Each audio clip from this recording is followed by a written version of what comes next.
أعوذ بالله من الشيطان الرجيم.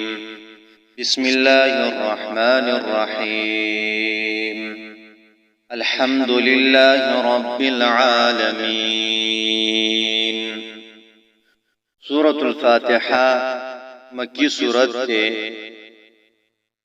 مکی هغه سورتونو ته وایي چې د رسول الله صلی الله علیه وسلم د هجرت نه مخکې نازل شوي، او مدنی هغه سورتونو ته وایي چې د نبی اکرم صلی الله علیه وسلم د هجرت نه پس نازل شوي. نو سورۃ فاتحه مکی سورت دی، دا د نبی اکرم صلی الله علیه وسلم د هجرت نه مخکې نازل شوی دی په مکه کې. د دې قرآن او حدیث کې نور نمونه راغلي دي. مشهور نوم فاتحه ده، فاتحه. د دې بل نوم دی الصلاه. حدیث قدسی کې راځي، نبی صلی الله علیه وسلم فرمایي: قسمت الصلاه بیني و بین عبد نصفین، چې ما تقسیم کړی دی منځ زما او زما بنده په منځ کې. الله تعالی فرمایي. نو دې حدیث کې الصلاه لفظ راغلی دی، دلته الصلاه نه مراد سورۃ فاتحه ده. سورۃ فاتحه چې د سورۃ فاتحه اولنی حصہ دې کې د الله تعالی حمد او ثنا، د غیر ربوبیت، د الله تعالی الوهیت، ملوکیت اعتراف دی، او په دویمه حصہ کې دعا ده. دعا بل نوم یې الحمد دی، ځکه چې دې سورۃ په شروع کې حمد لفظ راغلی دی. دې وجنه دې سورۃ نوم یې شوی دی الحمد. بل نوم یې فاتحه الكتاب دی، بل ام الكتاب. امام بخاری رحمه الله کتاب التفسیر په شروع کې لیکلی دی، د دې نوم یې لیکلی دی ام الكتاب. ام الكتاب ځکه چې د مصحف کتابت او داسې مونږ کې چې کله قرات موږ شروع کوو، نو د سورۃ فاتحه نه موږ شروع کوو. بل نوم ام القرآن دی. ترمذی کې د حدیث ابو هريره رضی الله تعالی عنہ رسول الله صلی الله علیه وسلم فرمایي: سورہ الحمد لله ام القرآن ام الكتاب او سبع مثانی. رسول الله صلی الله علیه وسلم فرمایي سورہ الحمد لله د ام القرآن دی، ام الكتاب دی، او سبع مثانی دی.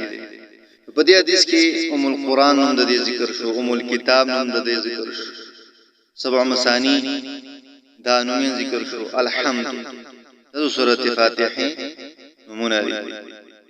بل نوم القرآن العظیم، قرآن عظیم. بل شفاء، د دې نوم دی شفاء، د دې کې علاج د بیمارونو. دارمی کې حدیث ابو سعید خدری رضی الله تعالی عنہ وایي چې رسول الله صلی الله علیه وسلم فرمایي: فی فاتحه الكتاب شفاء من كل داء. سورۃ فاتحه کې شفاء د هر بیماری. په دې حدیث کې سورۃ فاتحه ته شفاء ویل شي، سورۃ فاتحه ته شفاء ویل شي.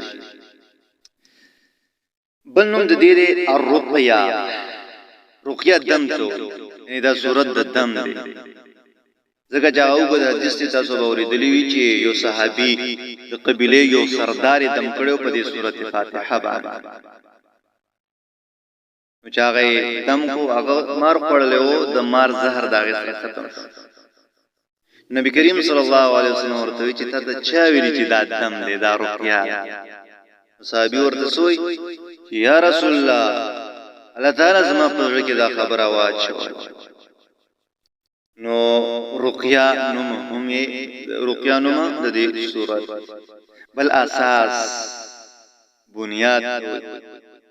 امام شعبی رحمه الله وی عبد الله بن عباس نقل دی، وی قرآن اساس سورۃ فاتحه ده. د قرآن اساس سورۃ فاتحه ده. چې کله تاسو بیمار شئ، نو د دې سورۃ په ذریعہ شفا حاصلوي، شفا حاصلوي. بل د دې نوم الوافیه ده. الوافیه، یعنی دا پورا سورت به ویل کېږي، نیم نه. دا څنګه کېږي چې نیم سورت فاتحه نیم په یو رکعت کې وایو او په بل رکعت نه، پورا الوافیه. بل نوم د دې الکافیه دی، کافیه. یحیی ابن ابي کثیر لیکلی دی چې دا سورت د نورو سورتونو په بدله کې کافی کېږي، لیکن نور سورتونه د دې سورت په بدله کې نه کافی کېږي، ذکر دې نوم الکافیه. دا نور نمونه دي د سورت فاتحه، دا ما 12 نمونه ذکر کړ، مفسرینو دې 30 نمونه ذکر کړی دي مختلفو تفاسیرو کې. سبحان ربك رب العزة عما يصفون وسلام على المرسلين والحمد لله رب العالمين.